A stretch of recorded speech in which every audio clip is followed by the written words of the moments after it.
Ok, donc c'est parti, on va voir maintenant comment gérer les contacts dans System.io. C'est très simple, donc comme je vous l'expliquais, on a un système de tags. C'est-à-dire qu'en fait on utilise les tags, donc un tag c'est quoi? C'est une étiquette, hein, par exemple prospect, par exemple voilà, quelqu'un qui vient de la pub Facebook, par exemple quelqu'un qui a acheté tel produit, c'est ça qui va vous permettre de segmenter. Et ce que je vous recommande, c'est de créer un tag par produit et un tag par source de trafic. D'accord? Comme ça vous permet de savoir qui vient d'où.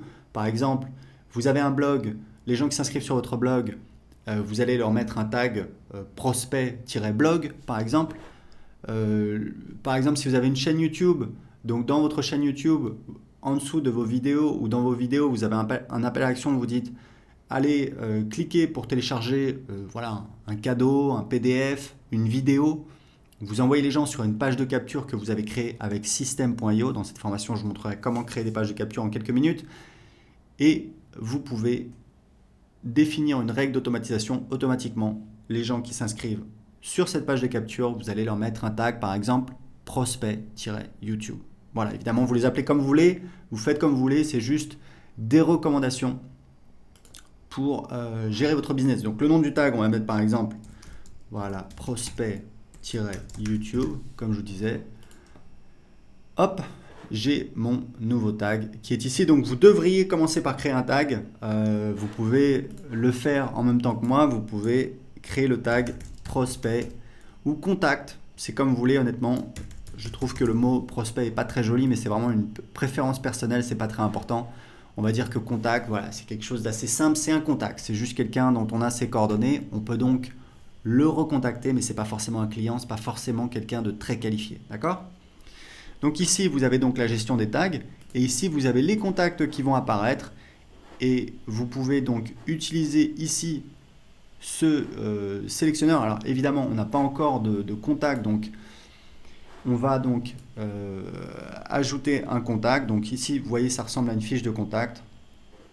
Donc, très important, n'ajoutez des contacts dans System.io. Alors voilà, la langue c'est important, ici on va choisir français.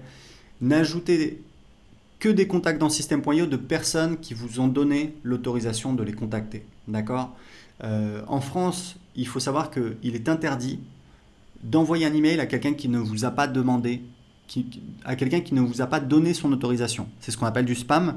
Il faut savoir que c'est quelque chose de très sérieux, puisqu'en fait le problème du spam, c'est que ça ennuie tout le monde, mais ça vient encombrer Internet, ça encombre tout le monde, ça encombre les tuyaux, ça encombre les serveurs, donc c'est vraiment un problème. Donc il faut savoir que aux États-Unis du moins, le spam est puni de peine de prison. C'est quand même quelque chose de très sérieux. En France, vous pouvez envoyer des emails non sollicités si la personne est un professionnel. Donc légalement c'est possible, mais techniquement c'est compliqué. C'est pour ça que dans System.io, on n'autorise pas nos utilisateurs à envoyer des emails à des personnes qui n'ont pas donné leur autorisation. Pourquoi ? Parce qu'en fait c'est une mauvaise pratique au niveau du marketing. En pratique, on va avoir beaucoup de plaintes, beaucoup de gens qui vont mettre en spam, beaucoup d'emails qui vont ne pas arriver en destination, qui vont ce qu'on appelle bounce. Tout ça, ça va créer des problèmes de délivrabilité. Et si vous le faites, on va le voir puisqu'on a des outils de monitoring en interne et on va vous contacter et on risque de bloquer votre compte. Donc voilà, c'est très important de vous prévenir. Si vous avez des doutes, n'hésitez pas à demander, n'hésitez pas à nous contacter. On est là pour vous aider. Donc, je ne vais pas créer un contact ici. Vous voyez grosso modo comment ça fonctionne. Vous ne devriez ajouter que des contacts qui vous ont donc donné la permission de les contacter par email. Ici, vous pouvez importer des contacts, donc c'est assez simple. Hein. Vous prenez un fichier CSV. Ici, vous mettez le délimiteur. Vous pouvez les abonner à une campagne email dès le départ et vous pouvez ici sélectionner des tags qui seront donc ajoutés à ces contacts. D'accord ? Donc ici, vous avez un petit module qui vous permet de sélectionner vos contacts quand vous commencez à avoir beaucoup de contacts. Vous pouvez faire des recherches. Par exemple, voilà, créer à. Ici, on va voir.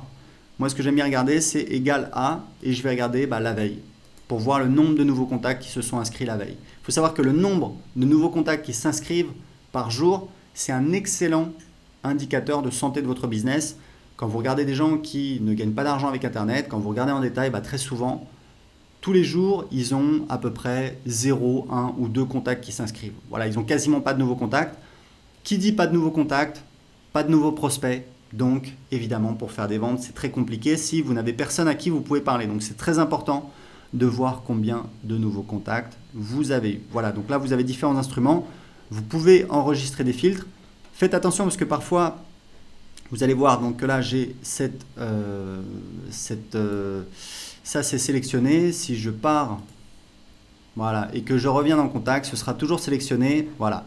Donc, des fois, il y a des gens qui oublient, hein, ça m'arrivait tout le temps au début, qui repartent, qui reviennent, et par exemple, qui disent, voilà, bah, email, je vais chercher tel email, je ne le trouve pas, je ne comprends pas, ah oui, mais c'est parce que cet email, il s'est inscrit pas ce jour-là, et du coup, il ne va pas apparaître. Et des fois, les gens nous contactent, nous disent, bah, je ne comprends pas, j'arrive pas à trouver les emails, etc. Oui, mais c'est parce qu'en fait, il y a donc des critères ici qui sont sélectionnés, et donc le résultat de la recherche est parfaitement normal. Donc vous pouvez enregistrer des filtres si vous voulez. Donc ça, c'est pour l'ensemble des contacts, pour donc gérer vos contacts dans System.io, puisque la fonctionnalité de base de System.io, c'est donc de gérer votre audience, vos contacts, vos non clients, et c'est ça qui va vous permettre de faire du marketing.